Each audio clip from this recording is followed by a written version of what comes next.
Today on Investigate TV Plus, keeping your children safe. It's the goal of any parents. But artificial intelligence is making that job harder as predators create something sinister. This is content that is harmful. It is the abuse, the rape, the sexual torture of children. We take an in-depth look at a new era of risk for children, the push for stronger protections, plus I am helpless and not in control of my own body. It just infuriates me. Sexual abuse survivors share their trauma to encourage parents to engage in difficult but important conversations. Then, a man with severe autism was placed in state care for his own protection, but after repeatedly wandering away from a group home, his situation took a frightening turn. You went to jail. What was that like? It was no fun at all. It was no fun at all? We investigate an arrest disability advocates say should never have happened and hear from those fighting for his safety. And when I get inspired, I just do it. a former teacher makes a difference in the lives of children with a little help from a stuffed bear. In-depth stories that inform and inspire. You're watching Investigate TV Plus.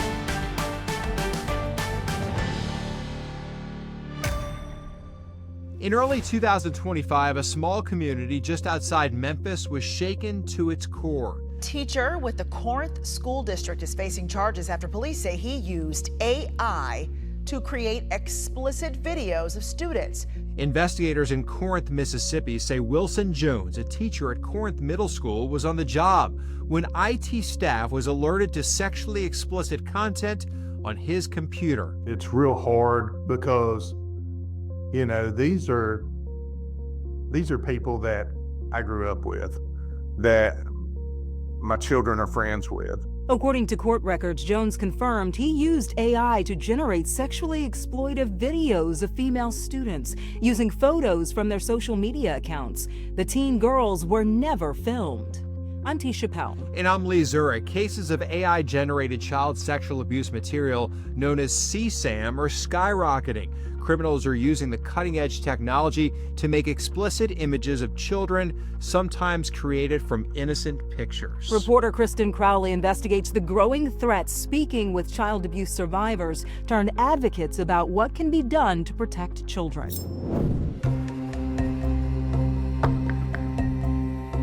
It's not easy to talk about. I was abused at a home daycare, starting around the age of 2. Or easy to hear. I am also a survivor of childhood sexual assault. But the women before you say this uncomfortable conversation is a necessary one. Everybody wants to push it under the rug and act like it doesn't happen. And so we've got a tough job and an important job as advocates to speak as loudly as we can and as often as possible. Some were just toddlers, others in high school and college, when they endured the most painful trauma of their lives. It was my father, my biological father, who sexually assaulted me until I was about 8 or 9. They've spent their adulthood speaking out about child abuse with the Metropolitan Organization Countering Sexual Assault, or MOXA, based in Kansas City, Missouri. But now they're confronting a new threat, child sexual abuse material, or CSAM, created with artificial intelligence. CSAM is sexually explicit videos or pictures of children, and it is a federal crime.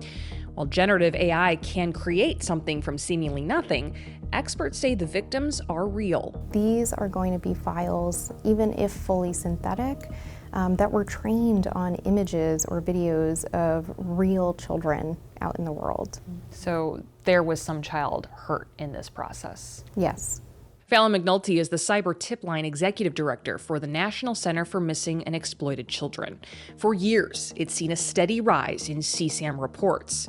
But now McNulty says AI is complicating the issue, making it easier and faster than before to generate images, sometimes at an alarming rate. We first started receiving those reports to our cyber tip line in 2023, and that year we received 4,700 reports. Last year, in 2024, we saw that number increase to 67,000 reports. In 1 year? In 1 year.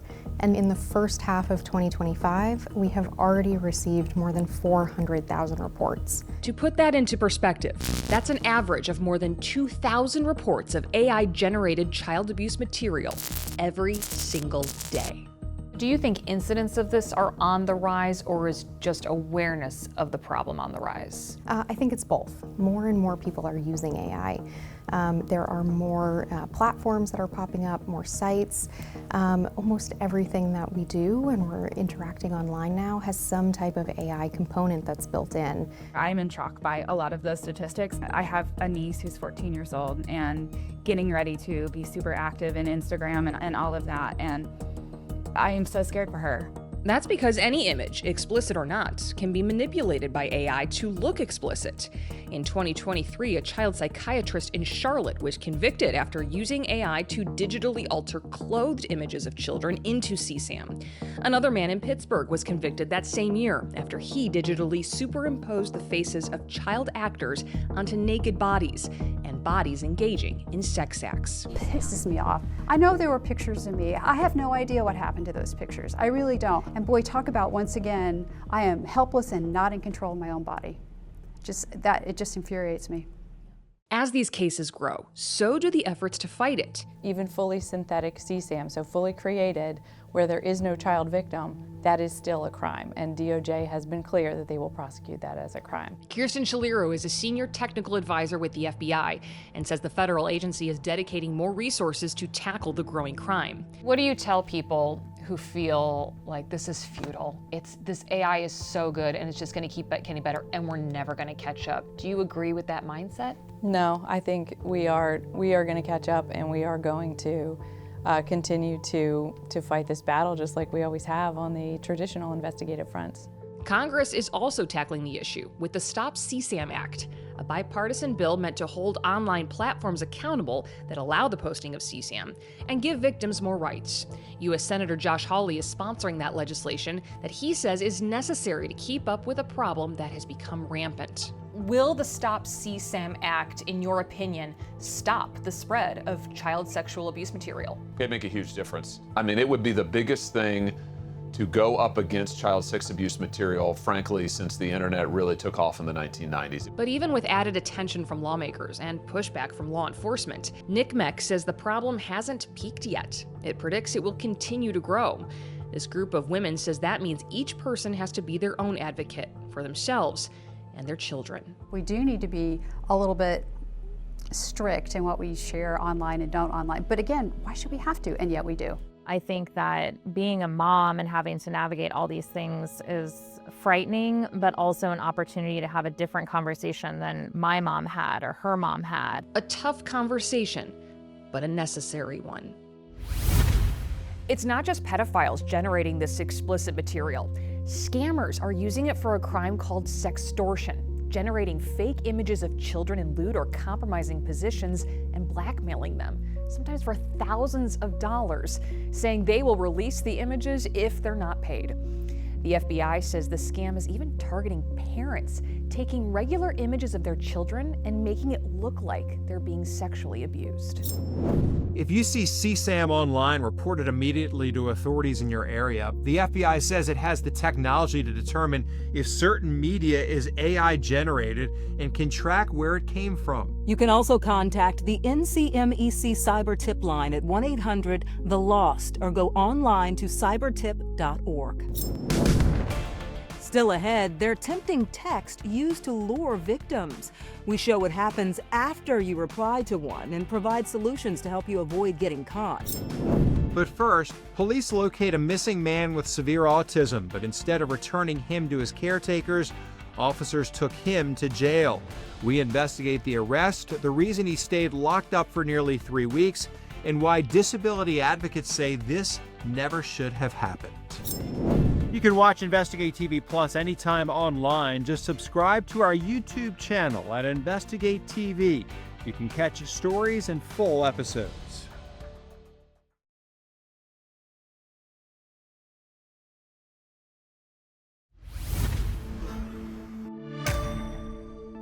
A mother in Georgia just wants her mentally disabled son kept safe, but she alleges the state agency responsible for his care didn't do its job. Casey Christopher has a severe form of autism. For nearly a decade, he's been in the custody of the Georgia Department of Human Services and lived in a state-contracted group home. During that time, Christopher has run off dozens of times and been returned. But when he escaped again in June of 2025, instead of bringing him to his caretakers, police arrested him. Investigative reporter Andy Parati uncovers the reason this man with mental disabilities spent nearly 3 weeks in a county jail and speaks to advocates about his detainment.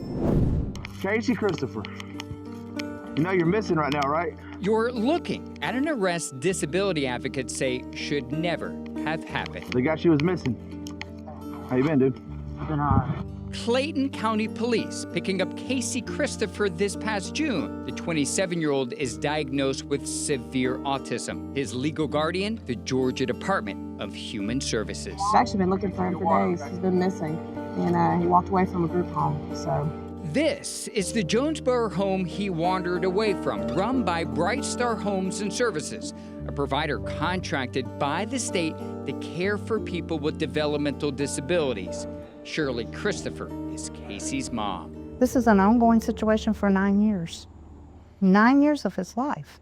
Casey! In May 2025, we uncovered Casey had wandered away from Bright Star multiple times over the past few years. Bright Star needs to know how to keep this guy in his damn house. Come on, Casey. Let's go, man. Come on, Casey. Come on. Less than a month after that story aired, he escaped from Bright Star again.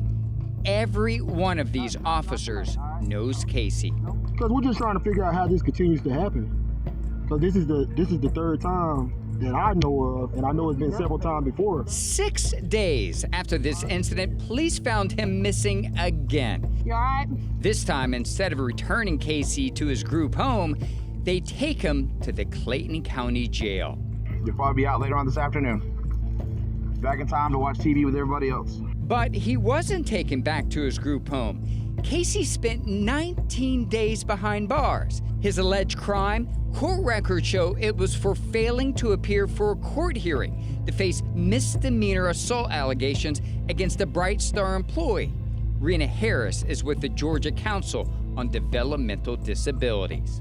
Who ultimately was responsible for making sure he made that court hearing? The provider is responsible for making sure he gets to his appointment, so the provider would be responsible. Should Casey have ever been taken to jail? Casey should not have been held responsible for missing the court date because he couldn't have gotten himself there in the first place. While behind bars, a judge dismissed Casey's case, ruling him incompetent to stand trial.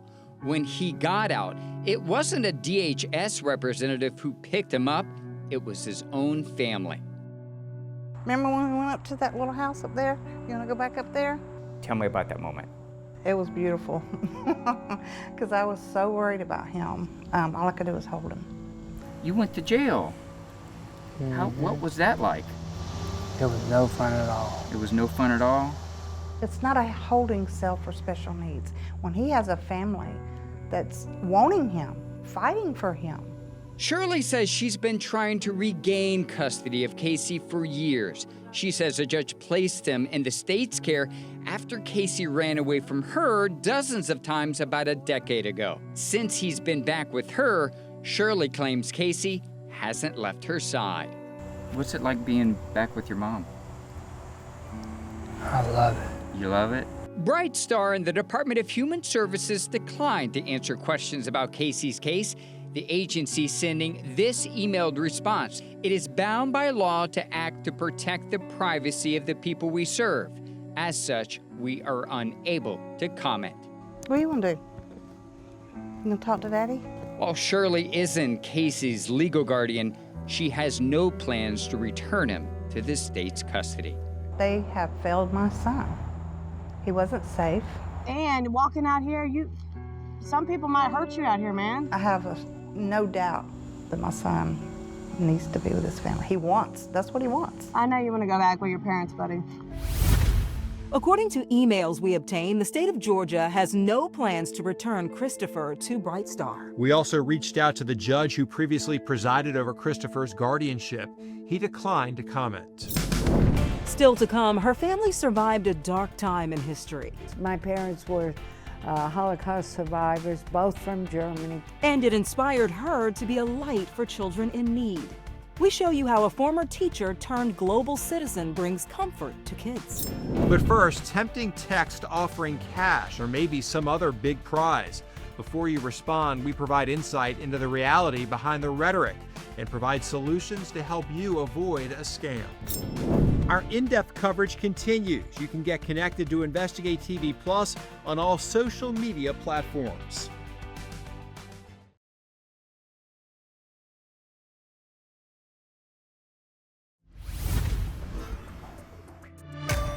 You've probably heard the warning: if you receive a text from an unknown number, don't respond because it's probably a scam. That's good advice, but the message isn't reaching everyone. In 2024, Americans reported losing $470 million to text scams.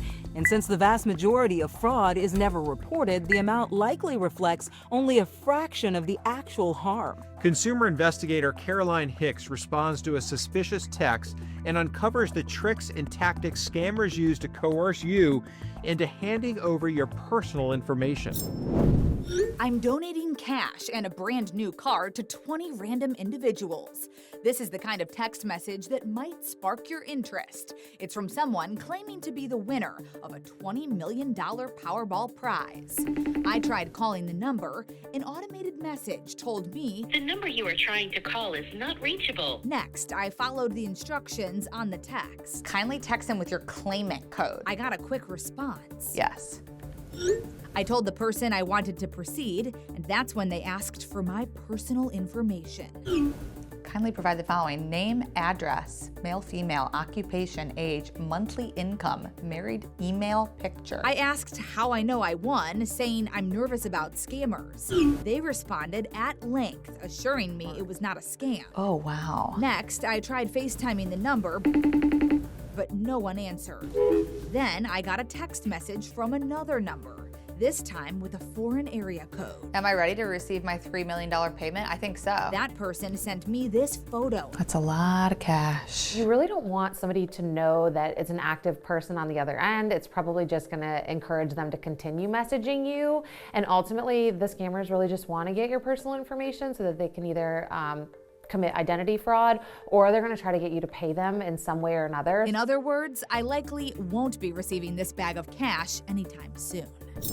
So if someone texts you a picture of cash like that, it's not coming to you. It's a scam. You're not getting it. You're not getting it. I always get the ones offering me work from home opportunities, and I never respond. It'd be so easy. You could make a lot of money and do nothing, they say, right? Cash. A bag of cash. Yeah. Don't believe it. Here's what the Federal Trade Commission suggests you do to avoid text scams. First, don't reply to unexpected messages and never click any links. That's because some of them might steal your information or install malware that gives scammers access to your device. Don't assume a text from a known company is legitimate. Reach out to the company using a phone number or website you know is real. The best way to handle a suspicious text is by reporting it as junk and deleting it from your phone. Up next, we meet a former teacher inspired to change the world. I saw those kids grab those bears and hold them like, holding on to life. One teddy bear at a time. You can watch Investigate TV Plus anytime streaming online. Get the app for Roku, Amazon Fire TV, and Apple TV. It's free to download.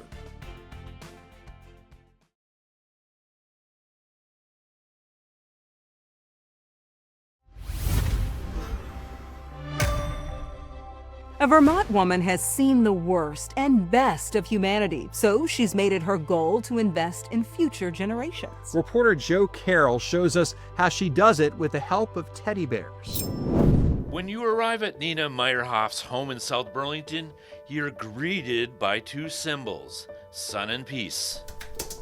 When I get inspired, I just do it. The native New Yorker came to Vermont in the early 70s. What brought me to Vermont is I wanted to live my values.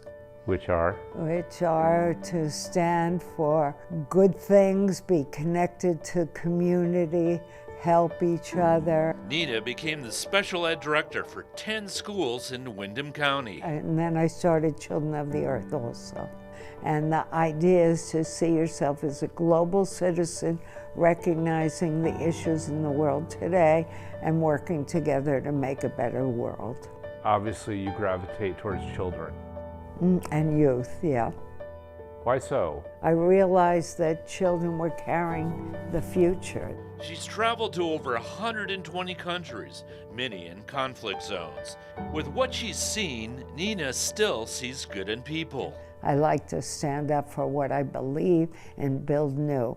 I don't like to hold on to negativity anymore. Your parents, you said, at least your dad, didn't hold any negativity. My parents were Holocaust survivors,